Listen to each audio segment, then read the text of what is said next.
الشيطان أن يوقع بينكم العداوة والبغضاء এবং যারা তরুণ তরুণী তাদের মধ্যে এটি এমনভাবে বিস্তার লাভ করেছে যা খুবই ভয়ঙ্কর। এই পরিপ্রেক্ষিতে এ ধরনের আলোচনা সভা এবং এর মাধ্যমে জনসচেতনতা খুবই যুগোপযোগী একটি কার্যকলাপ, যার অধিক এটার ব্যবহারকে নিয়ন্ত্রণ করতে হবে। আমাদের থেকে দেখা বেশি মানুষকে ফেস করে, আর যারা সমাজে এই ধরনের কাজের সাথে জড়িত তাদের সাথে তাদের সরাসরি যোগাযোগ না থাকলেও তাদেরকে তারা হয়তো অনেক সময় তাদের আশ্রয় দিতে চায় বা মানুষের কাছে বলে যে আমরা অমুক লোকের লোক, আমাদের কিছু বললে তোমাদের খবর আছে।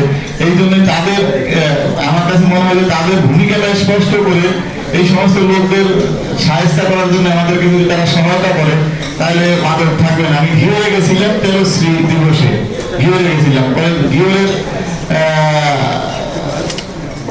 বিএনপি সভাপতি আমাকে বলছে যে স্যার আমাদের এখানে মাদকের অনেক সমস্যা, স্যার আপনি কিছু করেন স্যার।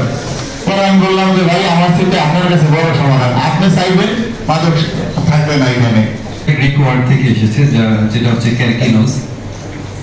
এটার অর্থ হচ্ছে ক্রাব। ক্রাব মানে হচ্ছে কাঁকড়া। কাঁকড়া তো সবাই দেখেছেন তাই না?